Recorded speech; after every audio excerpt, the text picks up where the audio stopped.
Hey, welcome, all my right thinkers. Thanks for tuning in to check out your boy, P-Funk, thinking right out here in the lab. What I do for you. I really got too much time on my hands. I'm about to jump into a field that I know nothing about, but I got a little lesson I'm going to do. It's on called the Zodiac. Okay, you see what that is? I'm about to embark on some new territory, but it's some information I want to get out. So, my way. Let's do this. Rightism, 25 rules to live by. Storytelling, story with a message. Message is story for life. I give life lessons. You tune in receiving them. Hope you're working out for you. We got a good thing going. Let's rock. Right thinking mission, and that's what I'm on, is to enlighten, inspire, educate, and motivate you, the individual, to a higher spiritual level of enlightenment with knowledge of self. Right thinker's way of life through mental and spiritual discipline daily will help and guide you to obtain your goal of spiritual enlightenment, aka know thyself. That's my mission, that all right thinkers do just that. I got to do my job to get the information to you to make that happen for you. So stay tuned while let me do what I do for you. Let's go. I asked the question, do you know you? It's rhetorical, but if you don't have an answer for yourself, tune in. I'll help you with that. That's what I do for you, help you to know you. A person who knows not and knows not that they know not is foolish. Disregard them.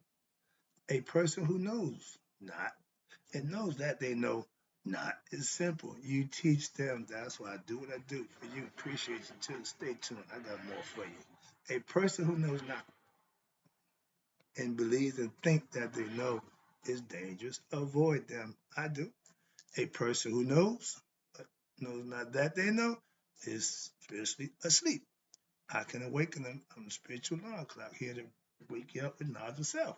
A person who knows and knows that they know is wise. Follow them. All these persons reside in you. Right thinking, know thyself. And to my yacht, be true. Boy, I'm in this little book having fun. Okay. I got definitions coming back. I'm still in the M's around to pick that up. I had to get this. For some reason, it's trying to get that Zodiac thing out. Get the Zodiac thing out. So I'm gonna do my Zodiac thing. The title of it, the Zodiac thing, is symbols and what the body parts. Okay, yeah. I'm gonna break that down for you. I'm not gonna give you a whole bunch of astrological, no, not none of that. I'm just gonna give you a quick breakdown of purpose of the Zodiac and what it really means from this perspective. All right, how about that? This is the Zodiac. You see the circle. Okay. Now all those signs, each sign represents the Zodiac, the horoscope sign, and it goes in a circle. But if you look at it, you know, it goes this way. It starts with Aries, like the ram horns. That's how you know. That's the starting point, and that starts in March.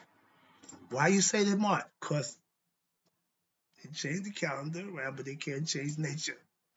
March is the start of the new year. Why? Everything growth. They're coming back. The life from December, from September, December, October, November, December, the earth dies, so to speak. And the new year starts what?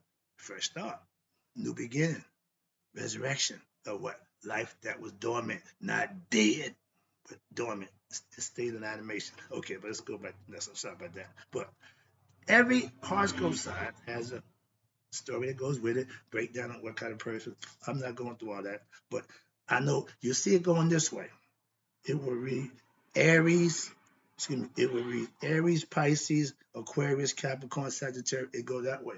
But it really goes in reverse. It's Aries, Taurus, Gemini, Cancer, Leo, Virgo, Libra, Scorpio, Sagittarius, Capricorn, Aquarius, and back around to Pisces. We just came out of the age of Pisces, and each one of the zodiac signs lasts 2,600 years.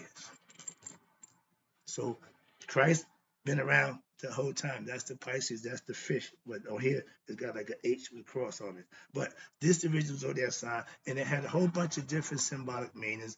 And whatever your sign is, I'm Capricorn. What they say about Capricorn is pretty much on point. For me, my father's a Leo. I know about Leo personality. So anybody that I've dealt with, I can tell their personality, and I can tell what horoscope sign they are pretty much by their personality. So that part is true. Say what you want, but I know that part. So let's move on. I ain't getting to that. But let's go. Start with Aries. That's the head. Okay. Let me show you how the body works out. I'm gonna give you right quick the rundown. Aries symbolizing consciousness. Okay, we got it symbolizing and we got it corresponding to the body part. How about that? So I'm gonna just go through them right quick.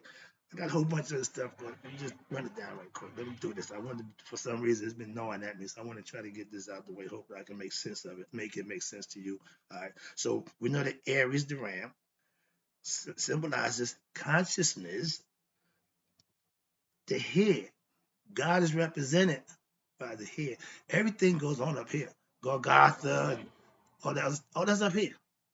Okay, not a physical place. Watch this. Then you got Taurus. Now we going this way on the zodiac sign. When you see it, it goes this way.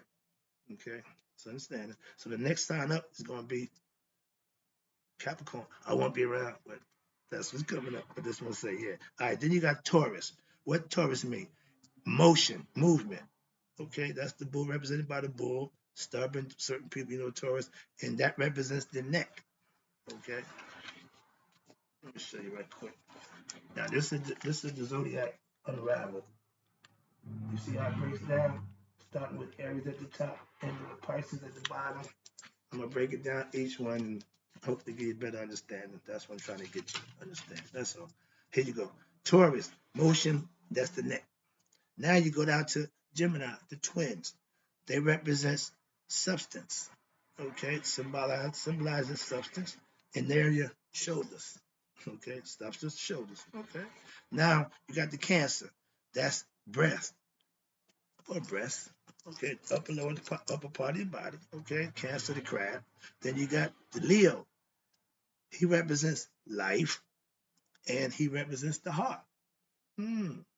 That's peculiar because them people, Leos, they really got a little something special, something different with them. So yeah, I can see that. And again, they proud people. They just So yeah. Virgos, okay, she represents form, and she prostate and the womb. That's the lower part of the bowels. Okay, for the man, prostate, womb for the woman. Okay, next one sound okay, Virgo. I can see that too. Now, these are just old, ancient concepts. So that's what I'm trying to explain to you. It ain't modernized, it ain't dressed up. This is old, so understand it too. Then you got Libra. They represent sex, balance, right there. Her side is this with the hump. The hump side is the peace, balance. Okay, Mayat and Hotep, all in that Libra side. Why? Because it represents the crotch, the reproductive part. Okay, Scorpio represents desire. That's coming up. Women's female Scorpio, we call them freaks because they would just pretty much do anything. So I'm just saying this. There ain't no class expressions, but this represents what? Scorpio, this desire represents the male organ or the female clitoris. Again, pleasure. Okay. Them Scorpios. Yeah. See, that their sign says that. No, I believe with the sex. But okay, desire, same thing, pretty much. And it's the what? The male part and the female part. See where we're going with that? Now let's go to Sagittarius. Sagittarius, they represent thought. Okay. And they represent the what? The terminal filament. Terminal filament, what the hell is that? It's a female part, I guess, but I don't know what that is. But that's the part, I guess, down there. Let's look over here. What does it say right here? Where that? Which one is that? Sagittarius. Sagittarius. Where you at right here? You got the arrow. That's down below the buttocks, right below the thigh, up above the thigh. So, terminal filament. Okay, that's got to be right here below the butt, right below the butt and above the thigh, because next one coming up is Capricorn, self-knowledge. That does it for me because it put in perspective a whole lifetime of stuff, and I had no idea. But self-knowledge is my thing, and it means what? Spinal cord opposite the heart. The spinal cord goes down like this, and it goes up.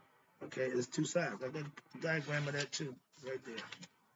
So I just found that out because I just looked at this diagram of the body. You see the spinal cord? It goes from the brain down, back up to almost to the throat. Okay, that's the cord, got front and back. They don't tell you about that. Again, they don't need to tell them about that. Well, it's part of what the body is, but I don't think the spinal cord just go here and stop. See? Ignorant. but they don't teach us that. So you gotta do sometimes you gotta do some, due diligence. Find stuff on your own. Okay. Next one is what? The Aquarius, right? We're in the age of Aquarius right now. Now, watch this. Somebody knew what they were doing. We came out of Pisces, but we know that's the mysteries, everything spooky, everything hitting, everything. That's the concept of Pisces. But know what they said about Aquarius? Conscious, sameness, the spinal cord opposite the shoulder. Again, but it's telling you about what? We come in that shift.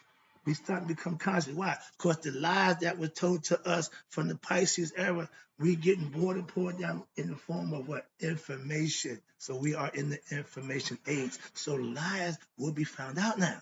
The perpetrators will be exposed. You just can lie and connive, and now cameras everywhere. People know if you are transparent, if you aren't doing, you will be found out. Simple as that. But they knew that this was coming.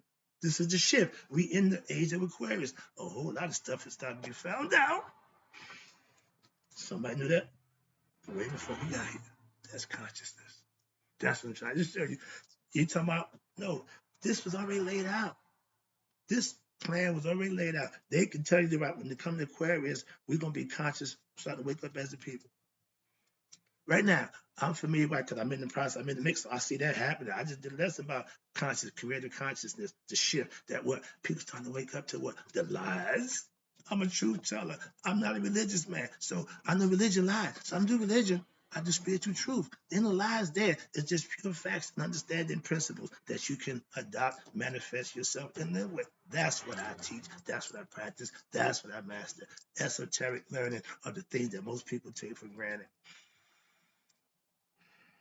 I'm calming down. Now, watch this. The last one is Pisces. Pisces was what? Pure intelligence or abstract will, which is what we had in the before we got to this age. Everybody had some secrets. Everybody had something else. Everything was so secret and mysterious. Why? I lived in that era. I got some. I'm a cult man, so I know about secrets and esoteric learnings and teachings. So it's been around a long time. That's what I'm trying to tell you. But they pretty much on point. They can just told you how the zodiac matches the body. I thought that was you know a brilliant idea. And they got some other stuff in here that I ain't familiar than that. But you know what? I do know. Oh, we got time. I'm going from the zodiac. I just got that. I had to get that out of the way. Now let's talk about what I like to do. Definitions of words. Explain. Come back. Let's go. We left off at metaphysicosis was the period after the duel, after death. You left in the heart of Mayat. They call it the judgment hall. We call it the heart of Mayate. That's where you part goes on the scale of Mayat. And if it's heavy, Amit gets to have you. If it's light or equal to the balance of the feather, then you go on to become a Sar Mark, if that's what you qualify for. That's what they tell you about that. I like that lesson, that little definition. Now let's get to one good one. Mind. We're still in the M's. Mind is the function. Watch this. The mind. This is what the mind is. The mind is the functioning of an intelligent matter, which is that thing that's in your head. Okay. There are 7 minds. Hello.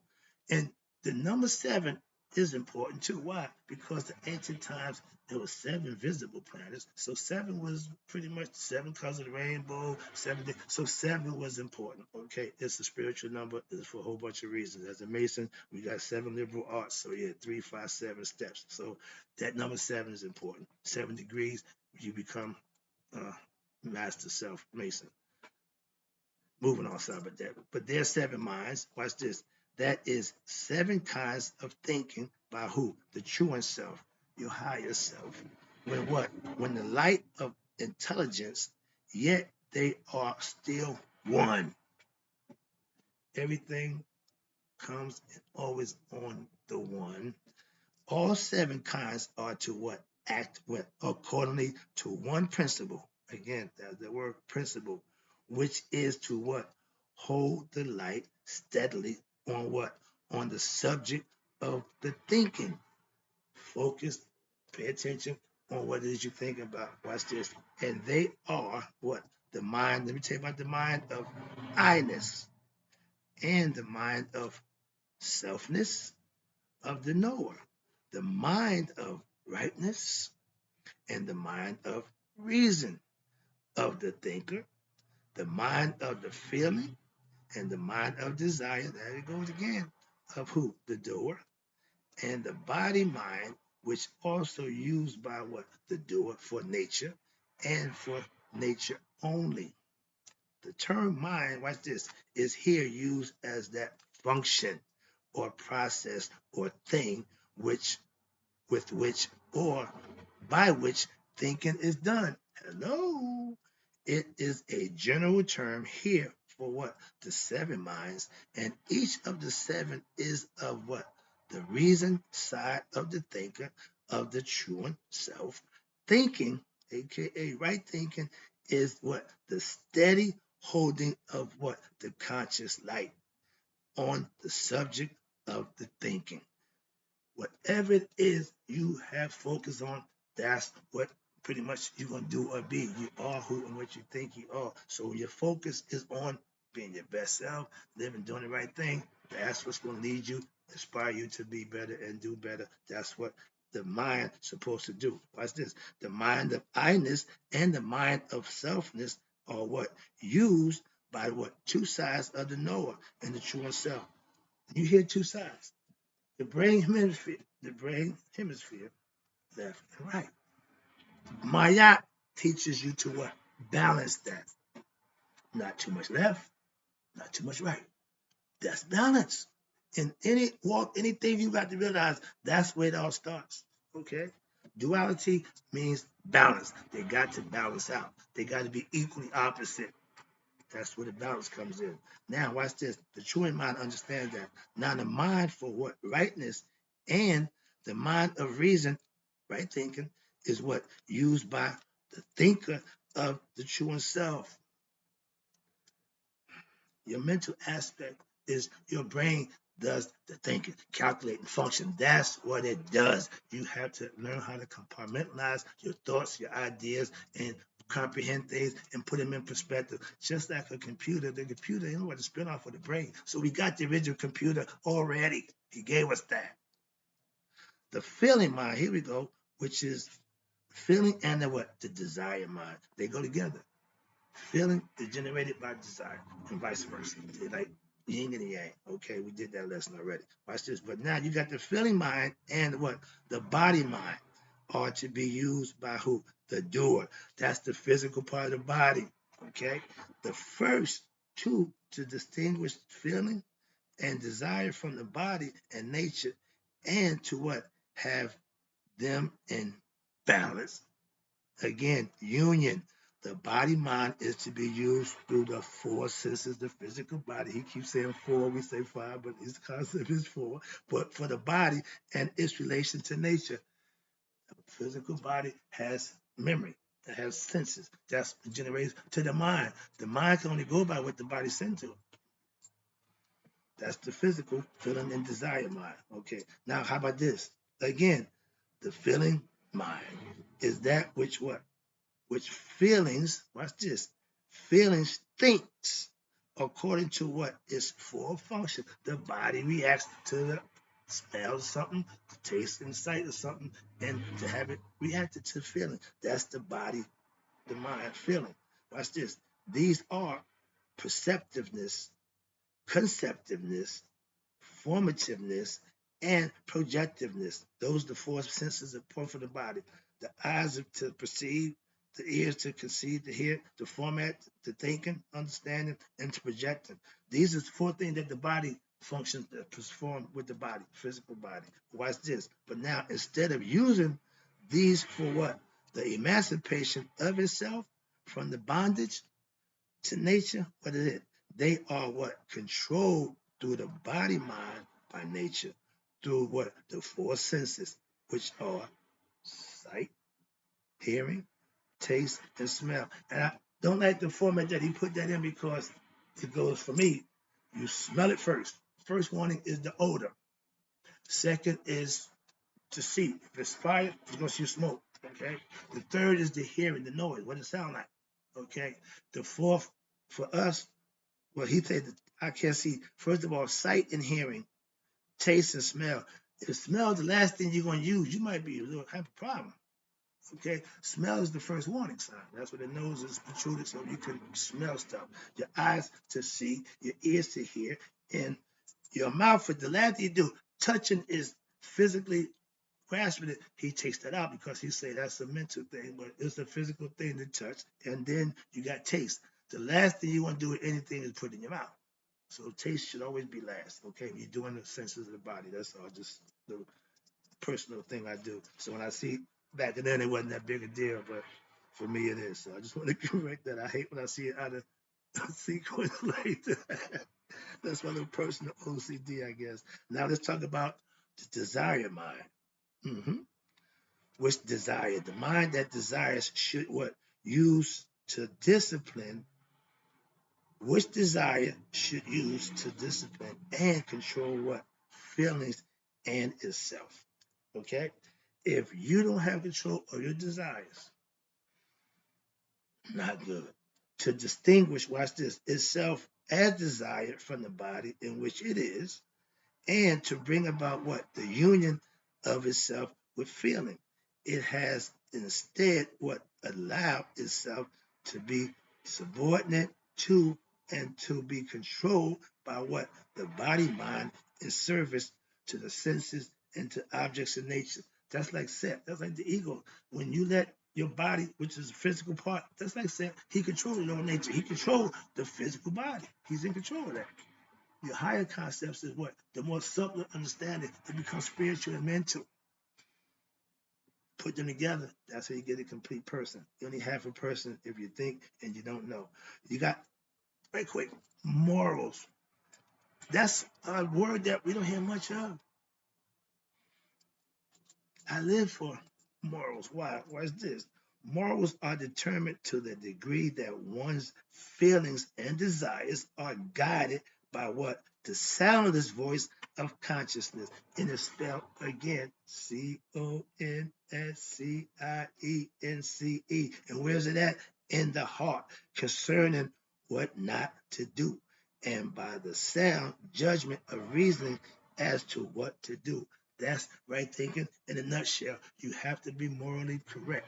Why? Because that little voice inside your head will let you know when you're doing wrong. You just ignore it. I did. I didn't pay attention to it. None of us don't. Why? Because we're going to do what we want to do. The moral code is putting you on point to do what's right. That's why I'm at in my life right now. So that word is important. When let's go to watch this. Now it says your feelings are guided by what? The sound. How could you have a soundless voice? That's how God speaks from here. It tells you the conscious voice of the heart concerning, watch this, what to do, and by the sound judgment of reason as to what to tell you what not to do, but sound judgment on what to do, the right thing. Watch this. Then, notwithstanding allurements, the temptations and the nonsense, watch this, the allurements of the senses of the body, I tell you, when you claim to be a God servant, but you want to adhere to your physical body, that's self-serving. God ain't physical. You can't serve God in the flesh by serving. No, no, no. Women, don't go for that. Don't go for that nonsense. Please. Morals. That little voice in your head, she be telling you, no, don't go for that. No, no, no. Excuse me, but yeah, we got to get better. Your discernment got to be able to recognize this guy, he God-fearing man, or he just for the crap.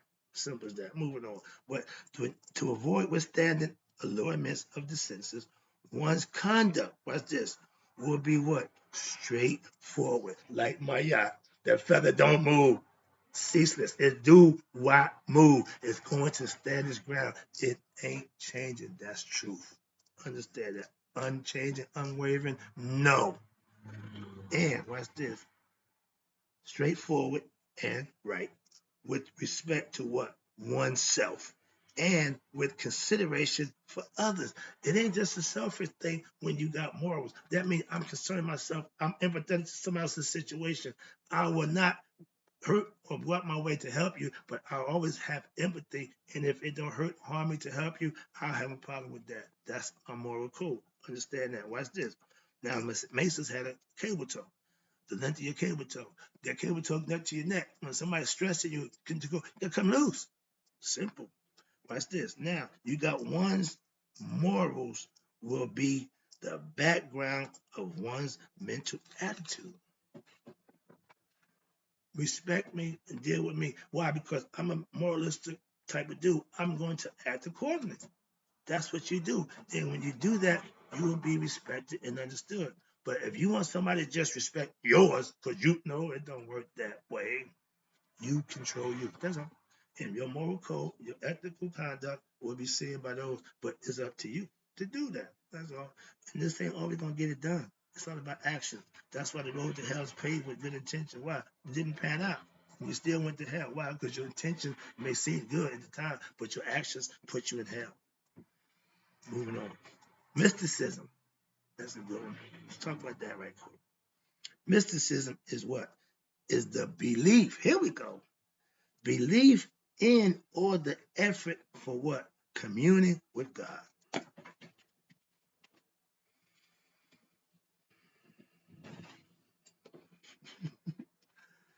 The definition of God was what? What's this? God is what? A thought being created by the thoughts of human beings as the representative of the greatness of what they feel or fear. They're telling you mysticism is what? The belief in or the effort of what? Communion with God. When I go into meditative state, I'm mysticism, believing I'm higher connected with my higher self, God. That's what the mystic aspect or the mystic experience for Christians is you having, see, y'all don't practice meditation. Y'all don't advocate that. So it takes something different for y'all to have y'all mystic experience. A lot of y'all don't get it because you don't put the time into talk to God internally, which is what meditation is. So that's another problem with a lot of Christians ignorant of their higher self because they just believe in something else and they really putting the work in to find out that they connect with God themselves. And the church told you that. You can come to church. I go to church every week. So you can still fellowship when you become enlightened and know yourself. It's okay. That's what I say. Know the reason what you're doing, the purpose. That's fine. You have the right free will to do what you want to do. But what's this? I had to get that across. Why? Because the belief in or the effort for communion with God by what? Meditation. See, I hadn't even got that part yet, but I know that's the way to commune to your higher self. Prayer is fine. Doing good deeds is cool. Again, meditation gets it going. Watch this. Meditation or what? By experiencing the nearness, the presence of, or the what? The communing with God. Some of us, it takes a life, near life experience to recognize God. Oh, He saved my life. Oh, yeah, all of a sudden now, but all you have to do, live right, get some knowledge and understanding of the higher self, put yourself in a meditative state, and you can commune with God. You understand it, the God of your choice, the God of whatever. But every individual has the right to know God for themselves. You ain't got to go what somebody tell you. Moving on. Mystic are what? Are of every nation and in every religion. Again. And watch this. Some have no special religion. Ding, ding, ding, ding, ding. I have no special religion. That's me. I'm mystic. I experience God, I commune with God, but I don't claim a religion. I'm let my pastor hear that. He said, Brother Wright, if you riding in a police car, you got a police uniform on, you police. What he said is, I come to church every week, I fellowship with Christians, so that make me a Christian. And in church, I'm a Christian. I ain't got to argue back and forth with that. I get it, I understand it. So let's move on. Watch this. Mystics, okay, no religion. We don't claim no religion. Spiritual beings having human experience don't need to be religious. They just need to be spiritual, enlightened, and they live a righteous and virtuous life. That ain't got nothing to do with religion, but the church is how you believe that. And I get it. That's the hustle. That's the business. Spirituality is a way of life. The methods, watch this. Their methods are practices vary from what? Silence and quiet. It just took a while to do that. To violate physical exercises. Wait a minute. Their methods or practices vary from silence and quiet to violent physical exercises and exclamations, and from individual seclusion to what? Mass demonstration, from one extreme to the next. Mystics are what? Usually honest in what? Their intentions, and beliefs, and are earnest in what? Their devotions. A true God devotee won't do certain things. Why? Because if you devote to Him, that stops you from doing that nonsense. So I hate when they claim to be all holy than thou, but they do a whole bunch of bad, evil stuff. So I don't subscribe to that. If you're not devoting your earnest time to God, you BSing. Moving on. Watch this. They may rise in sudden ecstasy to what? Beatific heights and sink to the depths of depression. Meaning, when you get what you desire, you get what you like physically, your pleasure, whatever, it's beautiful. Yeah, yeah. But when you don't get what you want, depression, that's that roller coaster lifestyle. That's never good. Balance, balance, Maya. You got to keep balance. That's teach you from that. That's what that's about. Now watch this. Now we still talk about mysticism. When you get what you want, there's certain ecstasy when it's good. Yeah, it goes with the something joy and pain. Okay, you gotta get both sides of the spectrum. And when you're doing that, that's what you're gonna get. Okay, watch this. Now, their experiences may be what? Brief or prolonged, either or. This too soon shall pass. When it's going good, we want it to last. When it ain't good, we want it to pass. See? But watch this. These are only experiences of what? Feelings and desires. Why? They are not the result of what? Clear or right thinking. Bam. They do not have what? Self-knowledge. What they consider to be knowledge of God or nearness to God is what? Invariably connected with what? The objects or sights, hearing, taste, or smell, which are what?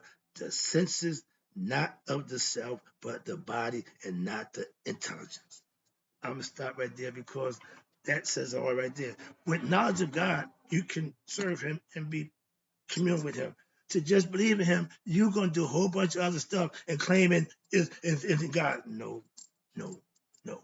Right is right, wrong is wrong. You can't make wrong right, and you can't make right wrong. It's a decision that's God decided. All you got to do is make your own. You can't straddle the fence. You're going to be on one side or the other. Either you're going to serve Him, you're going to serve yourself. You get blessed, you get nothing. That's the lesson. Hope you enjoyed it. Oh, I'll be back. I got more definitions. We just stopped on that. We had to go to the ends. We just left the ends. All right. Appreciate you. I'll be back.